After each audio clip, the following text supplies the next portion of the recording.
नमस्कार, capital TV का खास शो राहुल का अग्निपथ देख रहे हैं आप और मैं हूं आपके साथ दिव्या सिंह। भारत जोड़ो न्याय यात्रा पर निकले राहुल गांधी बीच बीच में ब्रेक भी ले रहे हैं। 2 दिन ब्रेक के बाद कल से राहुल गांधी फिर अपनी यात्रा की शुरुआत कर रहे हैं। यूपी के मुरादाबाद से इसकी शुरुआत होगी। वहीं यात्रा के दौरान प्रियंका गांधी और अखिलेश यादव के भी मौजूद रहने की खबर है। लेकिन कल यात्रा शुरू करने से पहले आज राहुल गांधी को एक बड़ा झटका लगा है। मानहानि मामले में उनकी याचिका को झारखंड हाईकोर्ट ने खारिज कर दिया है। यह मामला गृह मंत्री अमित शाह पर आपत्तिजनक टिप्पणी करने से जुड़ा है। राहुल गांधी निचली अदालत की ओर से जारी किए गए समन के खिलाफ हाईकोर्ट पहुंचे थे। दोनों पक्षों को सुनने के बाद अदालत में फैसला सुरक्षित रख लिया गया था, लेकिन आज कोर्ट ने याचिका पर फैसला सुनाते हुए उसे खारिज कर दिया है। आज इसी पर चर्चा करने के लिए मेरे साथ स्टूडियो में मौजूद है कैपिटल टीवी के एग्जीक्यूटिव एडिटर राजीव जी। सर, आपका स्वागत है। धन्यवाद। 2 दिन के ब्रेक के बाद राहुल गांधी कल से फिर यूपी से यात्रा की शुरुआत करें, लेकिन उससे पहले ये बड़ा झटका राहुल गांधी को लगा है। ये झटका नहीं है, बल्कि राहुल गांधी के कुकर्मों की सजा है। जिस तरीके से देखें, 1 2 3 4 अगर गिनती शुरू करें तो एक बार किसी से गलती हो सकती है, 2 बार गलती हो सकती है। अगर लगातार तुम उसी तरीके का काम करोगे तो ये गलती नहीं बल्कि जानबूझकर किया गया अपराध बताया जाता है। और यही राहुल गांधी के साथ हो रहा है, क्योंकि राहुल गांधी को अपनी जुबान पे लगाम नहीं है और सत्ता पाने के लिए इतना फ्रस्ट्रेटेड है कि समझ नहीं आता कि कौन सी टिप्पणी किसके खिलाफ की जानी चाहिए और कौन सी बात नहीं की जानी चाहिए। यह मामला केंद्रीय गृह मंत्री अमित शाह के खिलाफ है और वो उस समय भारतीय जनता पार्टी के राष्ट्रीय अध्यक्ष हुआ करते थे। 2018 का मामला है बेंगलुरु में, जब वहां पर कर्नाटक चुनाव का प्रचार कर रहे थे। राहुल गांधी से यह बर्दाश्त नहीं हुआ कि भारतीय जनता पार्टी कैसे लगातार जीत रही है, तो वो राष्ट्रीय अध्यक्ष के खिलाफ टिप्पणी करना शुरू किया और उन्होंने क्या कहा कि भारतीय जनता पार्टी के कार्यकर्ताओं को सोचना चाहिए कैसे लोग हैं जिस पार्टी में एक हत्यारा को राष्ट्रीय अध्यक्ष बना दिया गया है और सारे कार्यकर्ता चुपचाप बैठे हैं। इन लोगों को वैसे राष्ट्रीय अध्यक्ष को स्वीकार नहीं करना चाहिए और ऐसा काम कांग्रेस के अंदर नहीं हो सकता। ये कैसी टिप्पणी है? आपने कभी सोचा कि आपको अगर ये कहा जाए कि राहुल गांधी भगोड़ा है, राहुल गांधी भ्रष्टाचारी है, राहुल गांधी हत्यारा है, राहुल गांधी के खिलाफ रेप का मामला चला था, तुम रेपिस्ट हो, ऐसी बातें कही जाएगी, तो फिर उसके खिलाफ जो आपके बारे में ऐसी बातें करेगा उसके खिलाफ तो मुकदमा होगा। तो उसी तरह से अगर आप ऐसी बातें करते हो तो आपके खिलाफ भी मुकदमा होगा और इस मामले में एक केस दर्ज नहीं है। जैसे मोदी सर ने मामले में एक केस दर्ज नहीं है, अलग अलग जगहों पर मुकदमे दर्ज किए गए हैं, बिहार में भी, झारखंड में भी, उत्तर प्रदेश में भी और गुजरात में भी। तो गुजरात वाले मामले में तो राहुल गांधी को 2 साल की सजा हो गई, सांसदी भी गई थी, घर भी छीन गया था। उसके बाद किसी तरीके से ऊपर बढ़ते बढ़ते हाई कोर्ट तक तो राहत नहीं मिली। सुप्रीम कोर्ट में जो इनके संकट मोचन बैठे हुए हैं सारे वकील, बड़े बड़े वकीलों की फौज जो कांग्रेस में खड़ी कर रखी है, अभिषेक मनु सिंघवी जैसे लोगों को राज्यसभा में इसलिए भेजा जाता है, कभी बंगाल से, कभी हिमाचल प्रदेश से, ताकि ये राहुल गांधी के कुकर्मों पर पर्दा डालने के लिए सुप्रीम कोर्ट में सेटिंग कर सके और ये किसी तरीके से इनको बाहर निकाल सके। क्योंकि जिस तरीके से यहां न्यायपालिका चल रही है, वहां फैसले हो रहे हैं, उस पर सवाल समय समय पर उठते रहते हैं और सबसे ज्यादा सवाल सुप्रीम कोर्ट के ऊपर उठता है।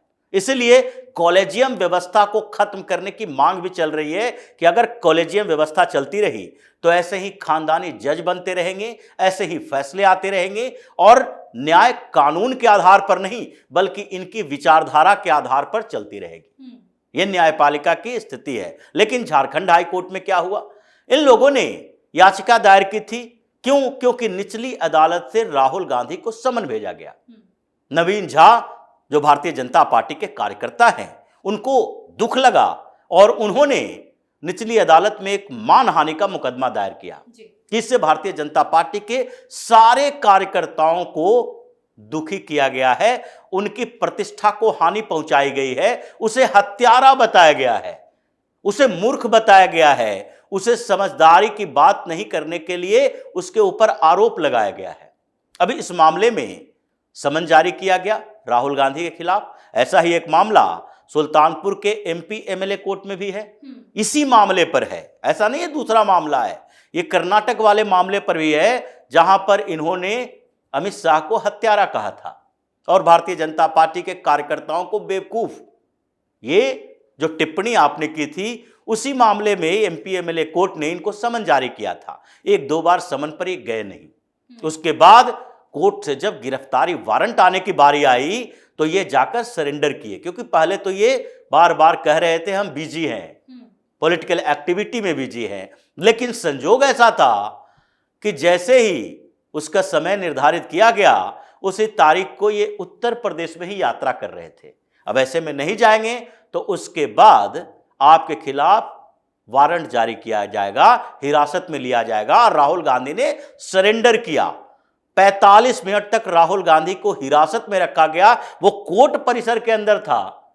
इसलिए यह बात किसी ने नहीं उठाई कि राहुल गांधी को हिरासत में रखा गया था। राहुल गांधी वहां सरेंडर करने गए थे और फिर 25,000 के मुचलके पर जमानत दी गई। ये जमानत पर बाहर है कई मामलों में। अब वही मामला झारखंड में भी चल रहा है। वहां पर भी जब समन जारी किया गया तो उनको लगा कि ये समन को क्वैश करना चाहिए, खत्म किया जाना चाहिए, हमारे खिलाफ ये कोई मामला बनता नहीं है। और उसके आधार पर इन्होंने झारखंड हाई कोर्ट में एक याचिका दायर की। याचिका पर सुनवाई हुई। सुनवाई के बाद इन्होंने लिखित तौर पर अपना पक्ष रखा। 16 फरवरी को इन्होंने अपनी बात कही थी और लिखित तौर पर यह कहा कि हमारा इंटेंशन वैसा नहीं था, हम किसी पार्टी के कार्यकर्ताओं के बारे में नहीं कह रहे थे, हम तो हत्या के आरोपी की बात कर रहे थे कि किसी पार्टी के राष्ट्रीय अध्यक्ष हत्या के आरोपी कैसे हो सकता है। लेकिन जज साहब ने देखा, एक एक लाइन को समझा, क्योंकि इसके लिए डिजिटल एविडेंस भी है और गवाह भी है जो उन लोगों ने देखा था, सुना था, टीवी पे देखा, टीवी पे सुना, उसके बाद इसको जो अखबारों में जगह दी गई उसे भी पढ़ा। तो ये कोर्ट ऑफ रिकॉर्ड में जाएगा। इसलिए जब जज साहब ने देखा तो प्रथम दृष्टया उनको लगा, जो उन्होंने अपने वर्डिक्ट में बताया है, कि प्रथम दृष्टया ये मानहानि का मामला है, क्योंकि आपने साफ तौर पर कहा है कि भारतीय जनता पार्टी के कार्यकर्ता उस नेता को राष्ट्रीय अध्यक्ष के तौर पर कैसे स्वीकार कर सकते हैं जो कि हत्या के आरोपी हैं। लेकिन उस समय हत्या के आरोपी अमित शाह नहीं थे, उनके ऊपर हत्या का आरोप लगाया गया था। गुजरात के गृह मंत्री रहते हुए उनके खिलाफ एक कॉन्स्पिरेसी की गई थी यूपीए की सरकार केंद्र में, और उन्हें इनकाउंटर को फर्जी बताकर फर्जी इनकाउंटर करवाने के मामले में हत्यारा कहा जाने लगा था। लेकिन जांच हुई, आपके पास सीबीआई थी, आपने सीबीआई से जांच करवाई, एसआईटी बनाई गई, एसआईटी से जांच हुई, लेकिन उनको इन सारे आरोपों से बरी कर दिया गया। तो जिनके ऊपर अभी आरोप ही नहीं है, उस आरोप की बात आप कैसे कर सकते हो? यही जज साहब ने कहा कि ये पूरा मामला स्पष्ट तरीके से दिख रहा है कि प्रथम दृष्टया आपने मान प्रतिष्ठा की हानि पहुंचाई है भारतीय जनता पार्टी के कार्यकर्ताओं की। ये मामला अमित शाह का नहीं है, अमित शाह ने केस दायर नहीं किया, लेकिन आपने प्रतिष्ठा का हानि पहुंचाया उन सारे कार्यकर्ताओं की, और सारे कार्यकर्ता को अधिकार है कि वो आपके खिलाफ मानहानि का केस कर सकते हैं। यह बड़ी बात थी, क्योंकि बार बार राहुल गांधी और उनके वकील ये हर जगह यही सवाल उठाते हैं कि हमने तो किसी और के लिए बोला था, ये कौन होते हैं? जैसे मोदी सर ने मामले में पूर्णेश मोदी की याचिका के ऊपर इनके खिलाफ फैसला हुआ, इनको 2 साल की सजा हुई, तो उस समय भी हाई कोर्ट तक, सुप्रीम कोर्ट तक इनकी एक ही दलील थी कि पूर्णेश मोदी कौन होते हैं। हमने तो एक पॉलिटिकल बयान दिया था, नरेंद्र मोदी याचिका दायर करते, ये पूर्णेश मोदी कौन है? लेकिन साबित क्या हुआ कि आपने बोला था कि सारे मोदी चोर क्यों हैं, या जितने चोर हैं उसका सरनेम मोदी ही क्यों है। इस बात से कोई भी जो अपना सरनेम मोदी रखे हुए है उसकी प्रतिष्ठा को हानि पहुंचेगी। और किसी को भी अधिकार है आपके खिलाफ मानहानि की याचिका मामला दर्ज करने का।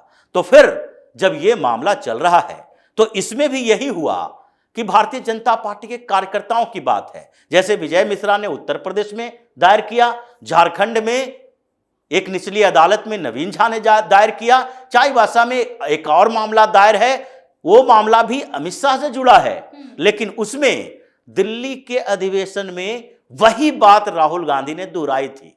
ये रिपीटेटिव ऑफेंडर है, यानी कि जो बार बार एक ही गलती दोहराता है। गलती इसलिए कही जाती है कि ये इंटेंशनली वो काम करता है, लेकिन जब कोर्ट में मामला चलता है तो गलती से हो गई, माफी नहीं मांगेंगे की बात करने वाले राहुल गांधी सुल्तानपुर की अदालत में जाकर भी माफी मांगी, और वहां भी ये जमानत याचिका दायर करने का मतलब है कि आप माफी के लिए तैयार हैं। 2 दिन के ब्रेक के बाद फिर से यात्रा शुरू हो रही है। अब यात्रा कर ले, क्योंकि यात्रा तो उत्तर प्रदेश में टाई फिश हो गई है।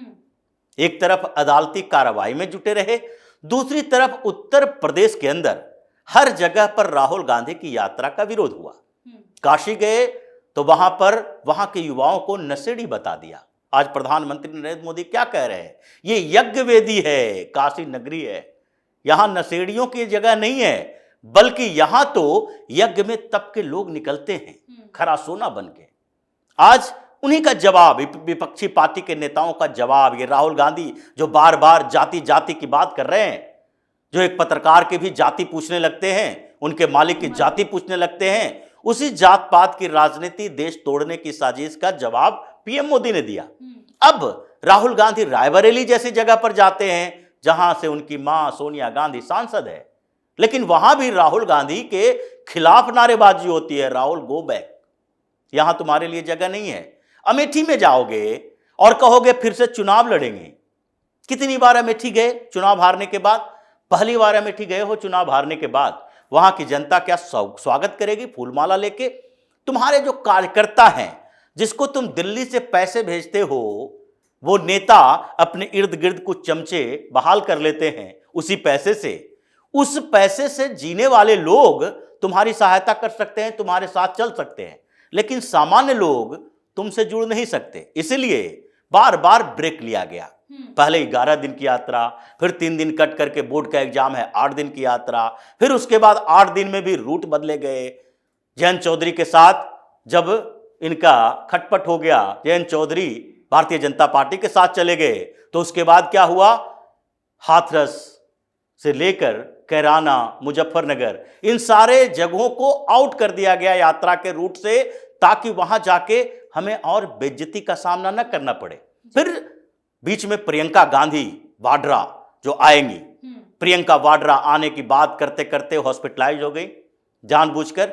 उन्हें अखिलेश यादव से डील करवाने के लिए लोगों को मैसेज देना है, मीडिया में खबर डलवानी है, तो उसके लिए उनकी तबीयत ठीक है, लेकिन राहुल गांधी की यात्रा में नहीं जा सकती।